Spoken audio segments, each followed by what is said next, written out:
The top stories tonight in Y News. President Ferdinand Marcos Jr. assures his support for the ongoing modernization of the Philippine Navy. The August Chamber adopts a resolution upholding the integrity of the House of Representatives and expressing support for Speaker Martin Robles. Several senators condemned the killing of radio broadcaster Juan Humalon in Misamis Occidental. And find out the response of the international community to the escalating conflict between Israel and Gaza and the efforts that have been made to address the humanitarian crisis in the region. Good evening, Philippines and the world. Today is Monday, November 6, 2023. Join us in the next hour as we deliver today's top stories around the Philippines and in other parts of the world. We are also seen in 1,935 satellite monitoring centers nationwide and via live streaming worldwide through the UNTV News and Rescue social media channels. I am Harleen Delgado. First in the news. President Ferdinand Marcos Jr. once again affirmed his support for the ongoing modernization of the Philippine Navy. According to the Commander-in-Chief, there is a need to strengthen the capabilities of the elite units of the Navy to defend the country from any threat. Nelmari Bohok reports. President Ferdinand Marcos Jr. exhorted the Department of National Defense or DND and the Armed Forces of the Philippines or AFP to conduct review and to maximize forces deployment amid the current geopolitical challenges. I exhort the DND and the AFP to maximize and strategically review the deployment of our forces to ensure that their strategies remain responsive to the current and future geopolitical realities. While President Marcos did not expound on what these geopolitical realities are, his statement comes amid territorial disputes in the West Philippine Sea. The President encouraged the Navy to strengthen the unit's capabilities by partnering with forces from like-minded states towards upholding shared commitment to freedom of navigation, peace and stability, and the rule of law. Let us also continue harnessing the skills of our specialized units in preparing for all contingencies. With the NAVSOCOM, with its expertise in sea, air, and land or SEAL operations, must be utilized to support naval defense and enhance maritime security. The AFP's Commander-in-Chief also made an assurance that the administration remains committed to strengthen the NAVSOCOM's capabilities through the acquisitions under the revised AFP modernization program.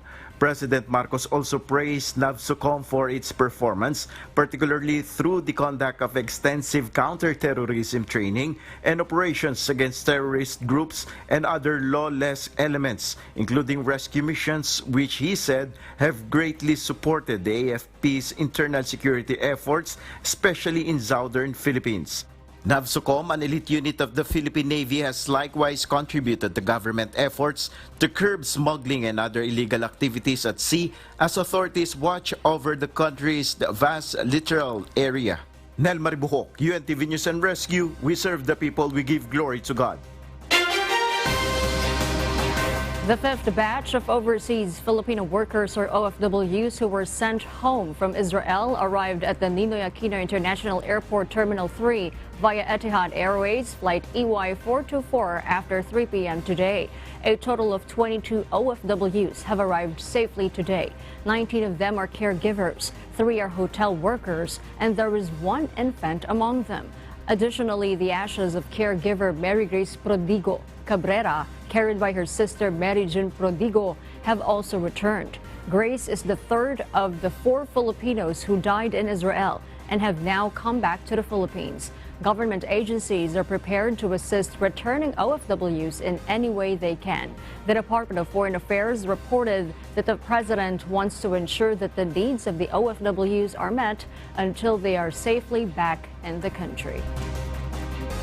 So, patuloy ang whole of government approach, ang tulong pinansyal mula sa DFW at OWA, livelihood mula sa DFW at OWA, DSWD providing livelihood and psychosocial counseling, DOH, immediate basic check-up and follow-through treatment kapag may nakita silang karamdaman. The August Chamber adopts a resolution upholding the integrity of the House of Representatives and expressing support for Speaker Martin Robles. This is also to counter the statements of former President Rodrigo Duterte against the House of Representatives. Rosalie Cos will tell us why. The House of Representatives has just reopened its session after a 5-week recess. In his commendation for fellow lawmakers, amid the high public ratings for the House of Representatives, Speaker Martin Robles stood firm, stating that he will defend the institution against those who attacked the August Chamber. The House leader did not name names in his speech before the plenary session. Tatayo ako laban sa sinuman na mananakot sa atin para masunod lamang ang gusto nila. Itindig ako tayong lahat para sa kapakanan ng bayan.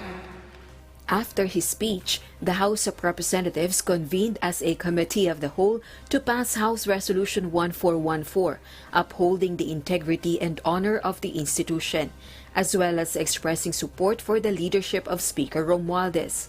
During the plenary, Albay 1st District Representative Ed Silagman wanted to know who specifically maligned the House of Representatives. A leader or previous leader of this country. Well, I think, Mr. Chairman, the gentleman from Albay knew who is that. Why is the name of that accuser so sacrosanct that we cannot mention it before this body? However, before naming the person, House Senior Deputy Speaker and Pampanga 3rd District Representative Dong Gonzales resigned from being a member of the Partido ng Demokratikong Pilipino, Lakas ng Bayan or PDP Laban. Former President Rodrigo Duterte is the chairman of the PDP Laban. I will answer the question of Congressman of Albay, Congressman Ed Silagman. But before I will answer your question, Mr. President of the PDP party, are you here? Mr. President, Congressman Alvarez, the one who uttered that word is our chairman from PDP Laban.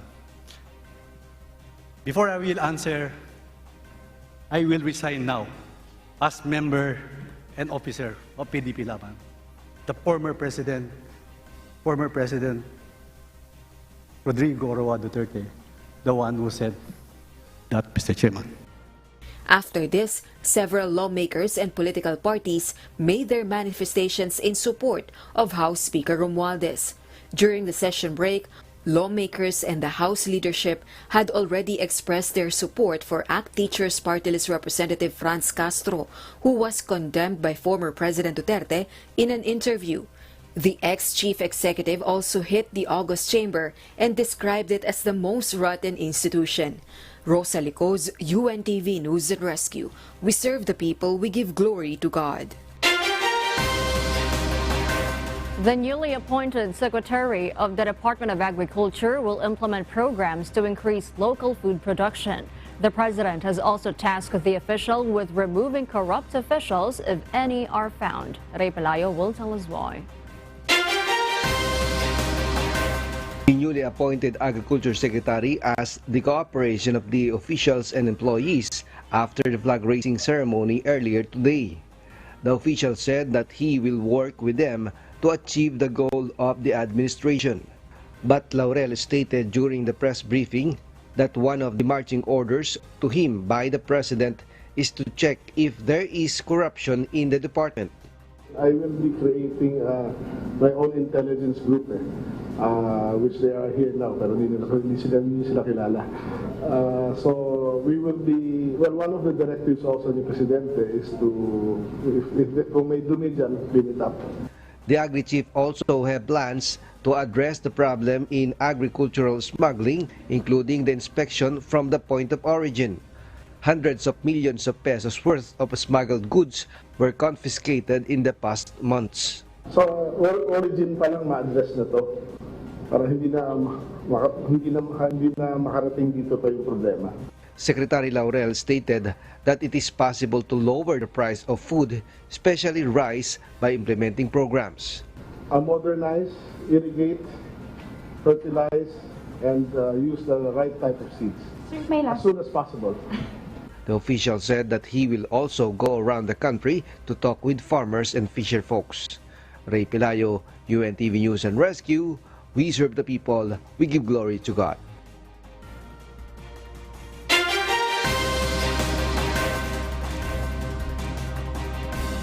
And for the news abroad.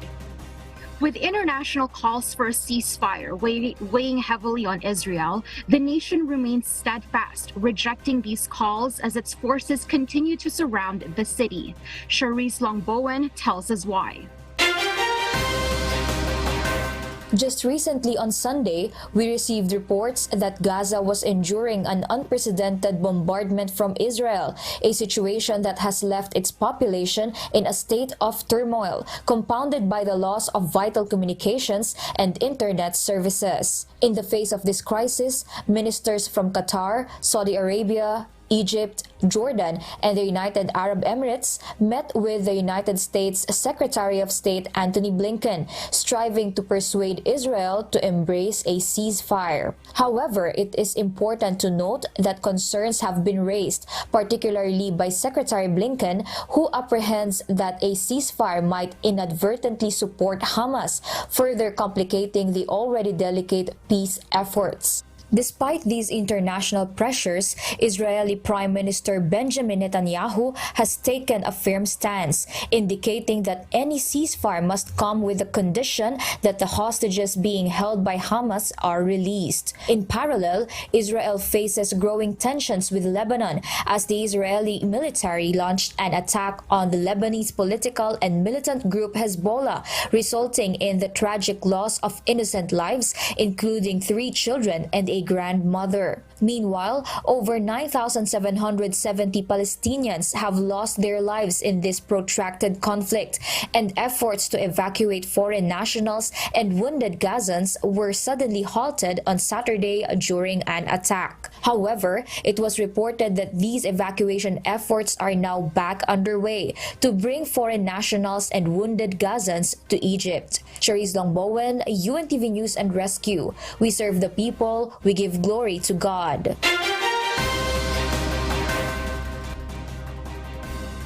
In other news, pro-Palestine crowds attempted to storm the Incirlik air base in Adana, Turkey, which houses U.S. troops and supports the international coalition fighting the Islamic State in Syria and Iraq. The demonstrators, who came from all parts of Turkey via convoy, were rallying against Israel and the United States attacks on Hamas and the Gaza Strip. Protests criticizing the humanitarian crisis in Gaza have erupted across Turkey since the start of the recent conflict between Hamas and Israeli forces. In order to control the crowd, which was made up of hundreds of people, Turkish police resorted to using tear gas, smoke bombs, and water cannons. The protesters fought back by throwing rocks, plastic chairs, and other items.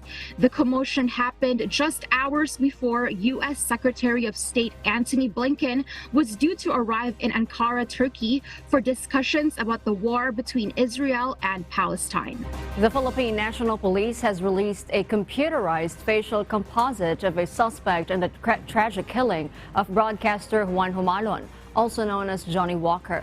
According to the composite sketch, the suspect is described as standing approximately 5 feet 5 inches to 5 feet 6 inches tall, around 40 years old, with a fair complexion. The individual was reportedly wearing a red hat, a green t-shirt, and black shorts at the time of the incident. PNP Chief Police General Benjamin Acorda Jr. has announced that the Police Regional Office 10 has formed a special investigation task group dedicated to uncovering the truth behind this crime. We expedite things, but yung mag-create ng timeline, mahirap yun. Kasi we might be forcing yung ating mga police na mag-create ng kung ano nung drawing niya o senaryo. What we want is yung katotohanan lang. As the investigation unfolds, the PNP is exploring various motives, including personal grudges and possible connections to the victim's profession. A proposed measure seeking to provide increased protection and benefits for journalists has been pushed in the Senate. This as several senators condemn the killing of radio broadcaster Juan Humalon in Misamis Occidental. Senator Mark Villar renewed his call for the passage of Senate Bill 2335, which aims to provide mandatory insurance coverage and benefits for journalists, employees of media entities on field assignments, and freelance journalists. These include disability benefits amounting to 350,000 pesos, death benefits of 300,000 pesos, and reimbursement of medical costs up to 200,000 pesos. Under the bill, the Social Security System, or SSS, and the Government Service Insurance System, or GSIS, are tasked to create a special insurance program for freelance journalists. Villar says he recognizes the hazard that comes with the journalism profession. That is why he filed the proposed measure. He hopes that the bill will help journalists and families in bridging costs and burdens in the field. The National Bureau of Investigation, or NBI, will cooperate with the Philippine National Police, or PNP, in their investigation on the alleged sleeper cells of China in the country. Sleeper cell is a group on standby to conduct infiltration or interfere in a country's activities. Justice Secretary Crispin Boying Remulla said the NBI will help the PNP, particularly through intelligence sharing. We have to share intelligence among the different agencies in the government. Even military intelligence should be part of it. Kasi ano yan the key is really intelligence sharing, so we arrive at the conclusions properly. The Department of Justice, or DOJ, revealed that they are willing to assist the Commission on Elections, or COMELEC, in the investigation against some local government officials who allegedly intervened in the recent Barangay and Sangguniang Kabataan elections, or BSKE. Dante Amento tells us why. Commission on Elections, or COMELEC Chairman George Erwin Garcia gave the order for a thorough investigation targeting some local government officials who allegedly meddled in their activities during the recent Barangay and Sangguniang Kabataan elections, or BSKE. COMELEC spokesman Director John Rex Laujanco stressed that they are serious about filing cases if the evidence warrants it. In particular, may mga na-identify po dito sa atin sa Region 5. Meron din pong na-identify sa Region 10. So definitely po itong mga pangalan na ito ay pagsasama-samahin po namin at sila pong lahat ay seryoso ang COMELEC na magsampa ng kaso. The Department of Justice, or DOJ, on the other hand, said they are also willing to extend a hand for the COMELEC's investigation. Justice Secretary Crispin Boying Remulla also reiterated that local government officials should not interfere in political exercise during Barangay and Sangguniang Kabataan elections. Election period is COMELEC control, and we do not interfere with the electoral process except to assist the COMELEC. So whatever you need from me, it has to be to assist the COMELEC, nothing more, nothing less. The poll body recently warned local government unit officials to get away from their business because they will not hesitate to file charges of election offense. Natuklasan pa na nagpe-pressure ng tao ng COMELEC mismo, pinipigilan ng pagpoproclaim na ang gagambala sa halalan na gaganap, pati po nandun mismo sa mga eskwelahan at mga polling place natin. Election offense, if proven, would carry the penalties of imprisonment and perpetual disqualification from holding or running for public office. Dante Amento, UNTV News and Rescue. We serve the people. We give glory to God. Several teachers in Bulacan are expressing their dissatisfaction due to the deduction of taxes from their honoraria for their service during the recent Barangay and Sangguniang Kabataan elections, or BSKE, and plebiscite. The Commission on Elections, or COMELEC, had previously stated that the honoraria for teachers were not exempt from the value-added tax, or VAT. Some teachers are dismayed because 15% VAT was deducted from their honoraria. This is seen as unfair by the teachers as they worked diligently and sacrificed sleep during the recent election, including overtime work for which they received no additional compensation. Pwede po sana. wala na po sanang tax. Kung sana buo naman po yung makuha.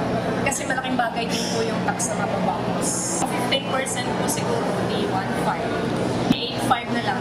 Maganda kasi wala nang deduction sa tax. Para naman sa pinagpuyatan, pinaghirapan namin mga teacher, ay may pa-consuelo naman sila.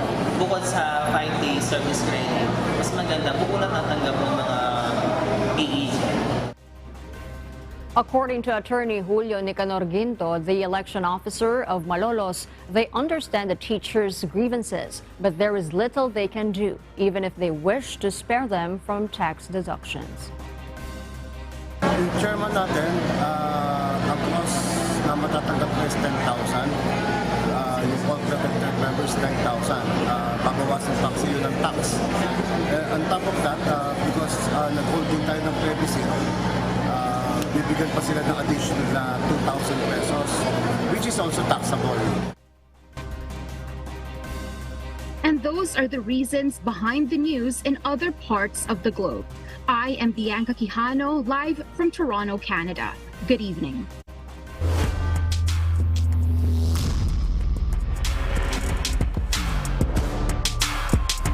One of the newest teams in the UNTV Cup Season 10 is the Comelec Vanguards. And upon their first game, the group achieved their first win despite their busy schedule during the most recent Barangayan Sangguniang Kabataan elections. Gladys Tuabi has this report.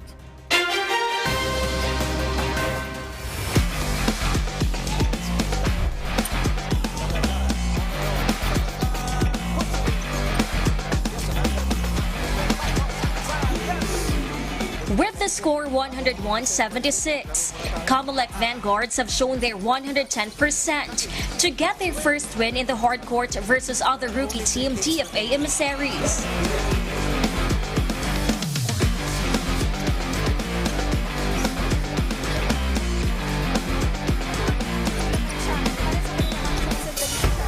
Actually kasi more on process-oriented kami. Sabi ko lang sa players is kung ano yung pre-practice natin, yun ang gawin natin.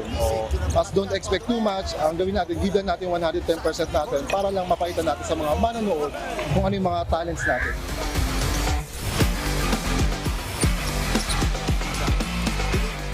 During the team's first game, Comelec chairperson George Garcia personally watched the event.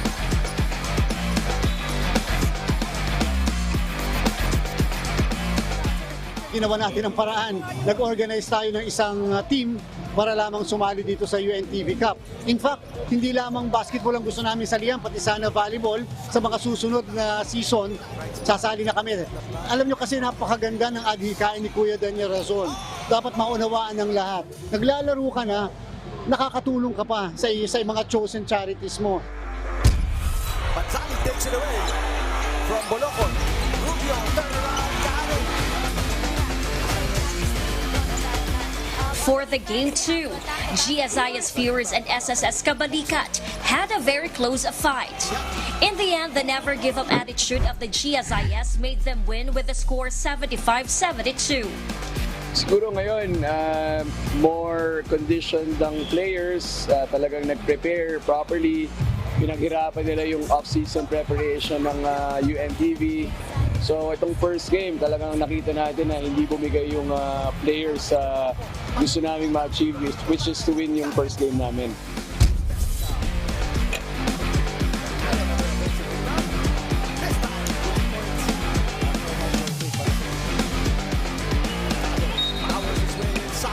During Game 3, NHA Home Masters won over DOJ Beacons. The team beat the opponent with a score 102-94. However, NHA revealed that DOJ indeed shown a strong and good system during their game. Sana tuloy-tuloy lang kasi may sistema naman yung team namin. Mas lalong naging cohesive yung team, yung teamwork, lalong pinatatag yung teamwork, develop palalo yung teamwork ng bawat players. Tsaka yung trust ng players sa isa't isa, lalo lumakas. In fact, according to Justice spokesperson Asek Migo Clavano, DOJ has created a dedicated and conditioned team for their comeback in the League of the Public Servants. Win or lose, the participating teams have expressed how grateful they are to be able to do the sport they love at the same time be of help to the public through this league. Gladys Tuwabi, UNTV News and Rescue. We serve the people, we give glory to God.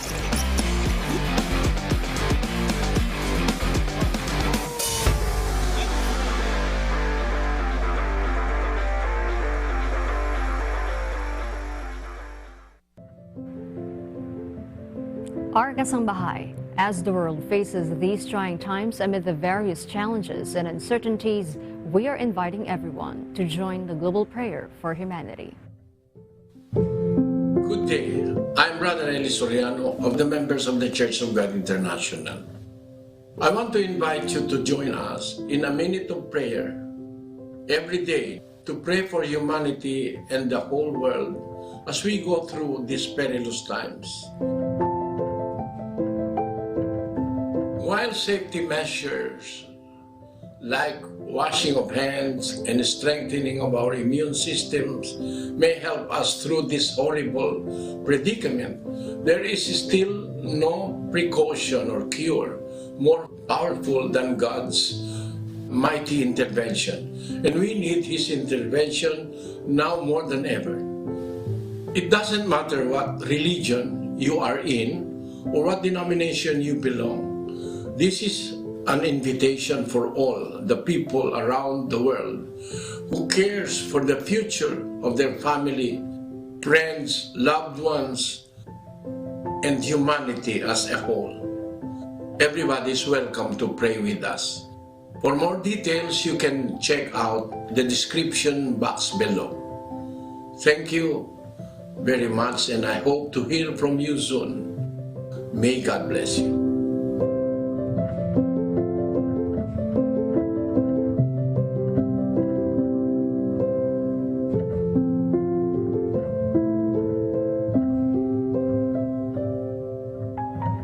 And before we close, we will leave you with a word, giving glory to God.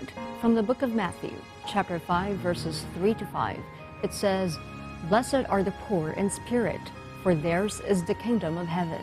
Blessed are the meek, for they shall inherit the earth." And those are the reasons behind the news November 6, 2023. Reasons we deliver to you as they unfold, because we need to know. We will always ask why. I'm Hardin Delgado. We serve the people. We give glory to God.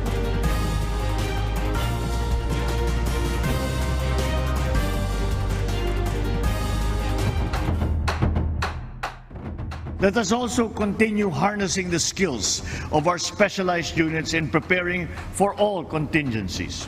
With the NAVSOCOM, with its expertise in sea, air, and land or SEAL operations, must be utilized to support naval defense and enhance maritime security. I will answer the question of Congressman Apolbay, Congressman Echi-Lagman. But before I will answer your question, Mr. President of the PDP party, are you here? Mr. President, Congressman Alvarez, the one who uttered that word is our chairman from PDP Laban. Before I will answer, I will resign now as member and officer of PDP Laban. The former President Rodrigo Roa Duterte, the one who said that, Mr. Chairman. I will be creating my own intelligence group, which they are here now, pero hindi sila kilala. So we will be, well, one of the directives also ni Presidente is to, kung may dumi dyan, clean it up. We expedite things, but yung mag-create ng timeline, mahirap yun. Kasi we might be forcing yung ating mga police na mag-create ng kung ano nung drone nyo o senaryo. What we want is yung katotohanan lang. We have to share intelligence among the different agencies in the government. Even military intelligence should be part of it. Kasi ano yan the key is really intelligence sharing, so we arrive at the conclusions properly. In particular, may mga na-identify po dito sa atin sa Region 5. Meron din pong na-identify sa Region 10. So definitely po, itong mga pangalan na ito ay pagsasama-samahin po namin at sila pong lahat ay seryoso ang COMELEC na magsampa ng kaso.